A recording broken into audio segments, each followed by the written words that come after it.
How's it going, everybody? My name is LuckyBunz, and in today's video, I'm going to be going over everything you need to know for Popplio Community Day. With that being said, let's go ahead and get started. Okay, so first of all, this event is going to be taking place on August 31st from 2 to 5 p.m. local time. For those who are unfamiliar with the calendar, that is going to be on a Saturday. The bonuses are going to be as follows. Like normal, we're going to get 3-hour lure modules and incense. The special bonus is going to be 3 times catch experience. We're also going to be getting 2 times catch candy, as well as a 2 times chance to receive extra large candy from catching Pokemon if you're level 31 or higher.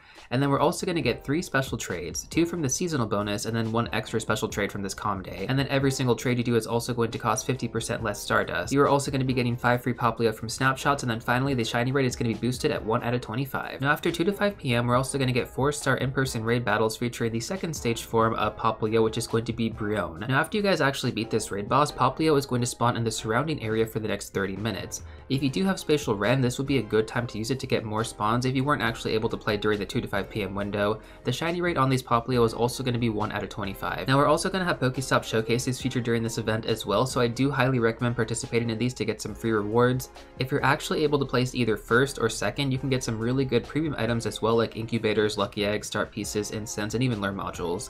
These showcases are based on the biggest Pokemon, so the Double XL. You can actually search for this in your Pokemon storage as well, so any Double XL Popplio you catch during this event, make sure to hold onto them for showcases because this is going to really help you out. Next up, let's go over the field research so you guys can get more encounters with Popplio by doing event-themed field research quests throughout the day. This is honestly a great way to potentially get a hundo or even a shundo, as the floor IVs are going to be 10, 10, 10 from field research. The hundo CP from research is going to be 483 CP, so make sure to look out for that one. Now as usual guys, we're also going to have a special research ticket available for $1. You usually do get enough premium items back to make this actually worth the $1, and you can also gift these to your friends if you kind of want them to play with you during the event. It's pretty cheap all things considered, and it can definitely make a casual player's experience a lot better. I'm not sponsored or anything though, so this is just for my own experience when I go out to play and I've actually been gifted the ticket. If you don't get it, you're not really missing out on anything either. It's just kind of like a nice bonus. Now on top of that, we're also going to have special event boxes as well, pretty much the same thing that we normally have during calm days. So for $13.50 you guys can get 50 Ultra Balls, 5 Super Incubators, 5 Lucky Eggs, and an Elite Charge TM. And then from the other box, it's going to cost 480 Pokecoins.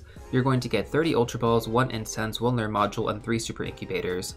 So if you are thinking about getting that $13.50 event box for that Elite Charge TM, I would actually highly recommend going through the web store instead. There's going to be an Ultra Calm Day box that is going to give you an Elite Charge TM plus a special research ticket for only $5. So it's definitely a lot cheaper going through it that way. Now you can also get free Elite TMs from Go Battle League every single season, so if you don't want to spend any money on these, that's completely fine. That would be your next best option. And I recently just put together 2 in-depth videos going over the best Pokemon to power up for the Great League format. Moving on though, let's talk about the exclusive moveset that Popplio is going to get when you evolve it into Primarina during this event. That moveset is going to be Hydro Cannon, and you're going to have between 2 to 10 p.m. to evolve your Popplio into Primarina to get it with this moveset. Hydro Cannon is going to be a very important upgrade for Primarina in both raids as well as PvP. Now with that being said, let's take a look at how good Primarina actually is in the raid/gym meta. So with the addition of Hydro Cannon, Primarina actually becomes the best water type starter in the game, non-mega, non-shadow. It's also the second best non-mega, non-shadow Pokemon behind Kyogre with Hydro Cannon. Now on top of that, you can also use Primarina as a budget fairy type attacker with Charm plus Moonblast, and this actually ranks above Granbull but below Sylveon and Gardevoir, which is actually still really good in my opinion. Now when we actually take a look at the accessibility of the top water type attackers in the overall meta, most of them do require legacy movesets, so in my opinion guys, this is going to be a great time for anybody who doesn't have that many water types built to go out and build a team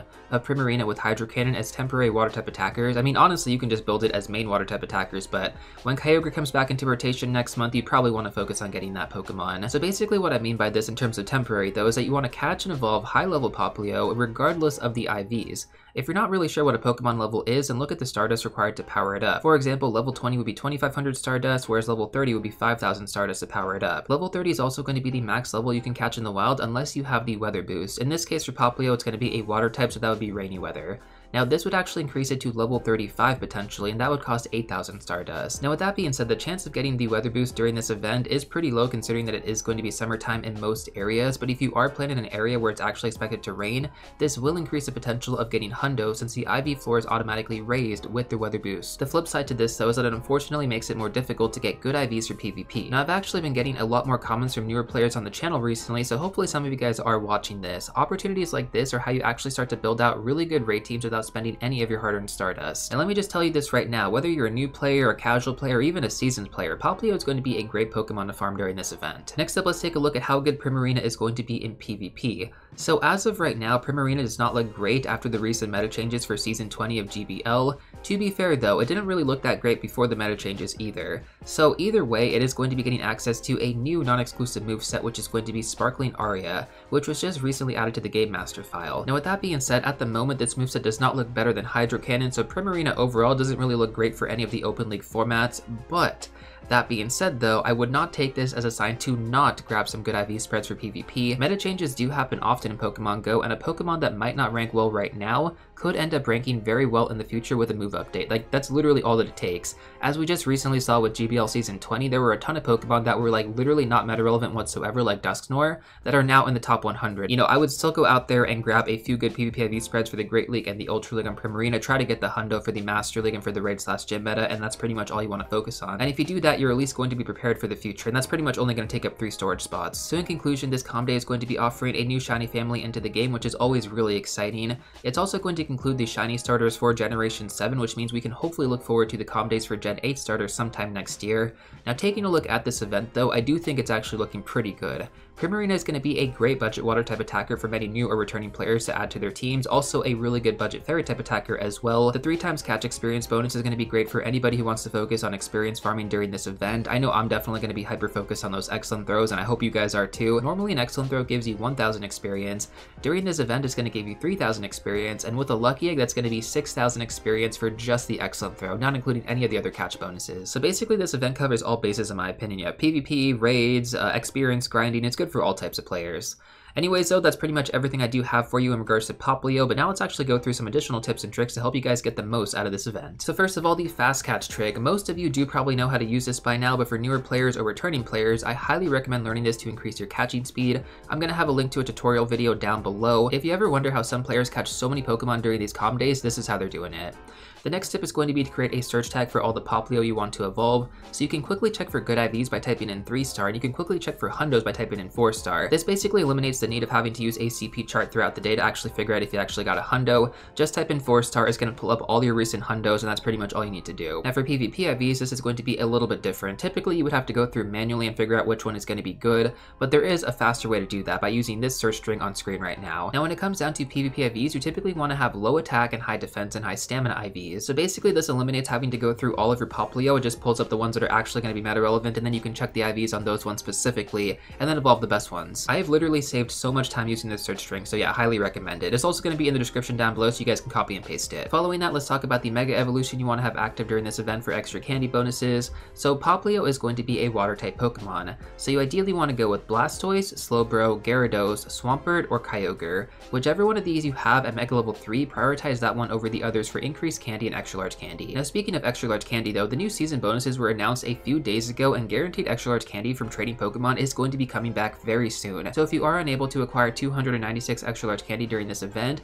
hold on to some extra Popplio to trade with a friend once the new season starts. This is going to be on September 3rd. Because of the Candy XL bonus that we're going to be getting during this event, I don't think this is really going to be that much of an issue. I typically end up going like 2 times over in terms of the extra large candy that I actually need, but for some players who don't have that much time to play during this event, that might be good for you. Next up, let's talk about storage and backspace management. So for storage space, I generally recommend having a minimum of 100 open spots and ideally 250 plus. If you guys are still having trouble making space, then I do strongly recommend checking out my full updated storage management guide, which is going to be linked down below. A lot of players have found this one helpful, so seriously, check it out if you guys are having trouble. Next up, let's talk about backspace. So generally, I recommend a minimum of 200 red, great, and ultra balls combined, and ideally 500 plus going into this event. Now because we're going to get a double catch candy bonus, you typically don't need pineapple berries during this event, but if you don't have that much time to play, then I would actually go into this event with about 25 to 50 pineapple berries. Pineapple berry every single Popplio you see to get a bunch of candy, and that way you can make the most out of the limited time that you actually have to play. Now I get this question asked every single time we have an event like this, like, well, what if I don't have that many Pokeballs? How am I supposed to play? So if you need more items, one of the best ways to get them, besides spinning Pokestops, is going to be by opening gifts from friends. But that leads to an even bigger question. question, well Lucky, I don't have that many friends, what am I supposed to do? So you can go to the Pokemon Go Friends subreddit page and add a bunch of people. I would just go on there and add as many players as you possibly can, and then you guys can just exchange gifts that way. You know, there's a lot of players who are going to be good about it, there's going to be some players who are kind of bad about it, but it's a lot better than not having any friends on your friends list to get items for free. Now on top of that, there's also going to be one more bonus tip I want to go over. If you actually start the event with 0 Pokeballs and you drop your daily incense, you're going to get 30 Pokeballs for free, so that's a kind of a hidden tip as well. Next up, let's go over the 3-hour incense stack after Calm Days. So because of the special bonus extending the incense duration to 3 hours during Calm Days, if you drop more than 1 incense, they're also going to be 3 hours long. So you can actually stack this up to 24 hours. If you wanted to hunt the event-themed Pokemon after Calm Day, this would be a great way to actually get some extra spawns, except for the fact that we don't have any events going on currently during this Calm Day. The Try 'em Together event is going to end on the 30th, which unfortunately does really suck because that would be really cool if it actually extended into Popplio Calm Day,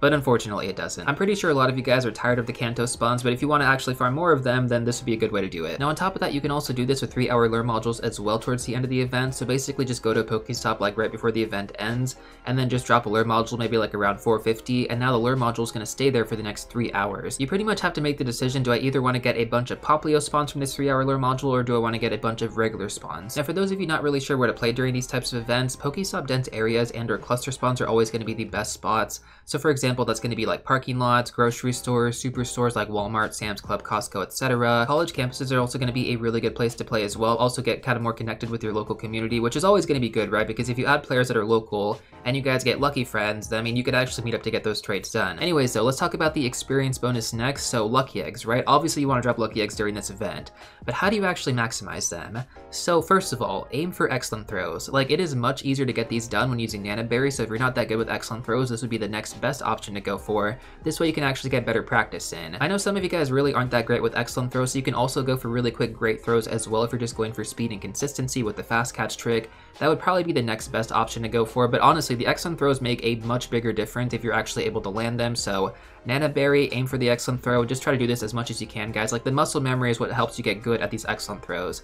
I know some players always like to say like, I can't get excellent throws. Well, maybe you just haven't tried hard enough. And like, I know it seems kind of harsh to say that, but really it just comes down to practice. Like I say this all the time, like the more you do it, the better you're gonna get at it. Now with that being said, you only have 3 hours to play during this event, 30 minutes on a lucky egg. So, you know, during the downtimes, if you have any field research Pokemon stack, you guys can catch these as well when there's no spawns around you. To be fair though, if you do have an incense running, you should be getting new spawns about every 30 seconds if you're moving at a decent pace. So if you're kind of stationary, you're not going to get that many, but if you're walking around places, you will get more Popplio consistently that way. Going back to the field research though, we also have the Mystic Challenge currently from the Try 'em Together event, which is field research based. So we're going to have this until the end of day on August 30th. So you basically have like another day. We got this bonus super late during this event. It does kind of suck, but you can essentially take advantage of this by stacking up to as many field research Pokemon as possible and then redeeming them during this Calm Day to maximize your experience gains while on a lucky egg. We're also going to get 3 times Stardust during Ponyta Calm Day in a couple weeks from now, so you could also save these as well for that Calm Day if you want to focus on Stardust opposed to experience. Totally up to you. At the end of the day, I'll let you guys make the decision. And normally I would actually recommend claiming any friendship experience or special research experience you guys have been saving, but I'm actually going to go against that, and let me explain why. So when the new season starts, we're going to get a 1.5 times multiplier on friendship experience. So for example, normally you get 100,000 experience for hitting best friends with somebody, 200,000 on a lucky egg. Once the seasonal bonus goes active, you're going to get 150,000 experience normally and 300,000 on a lucky egg. So with that being said, it definitely makes sense to hold onto your friendship experience level ups until the new season starts, opposed to using them during this event. It's definitely something I think a lot of players are going to overlook during this event, but this is why you guys watch my videos. I got you covered. Moving on though, let's talk about Spatial Rend. Is it actually worth using during this Calm Day? So I think there are 2 boats for using Spatial Rend during this one. On one hand, you don't really need to use it because Popplio is going to be spawning everywhere,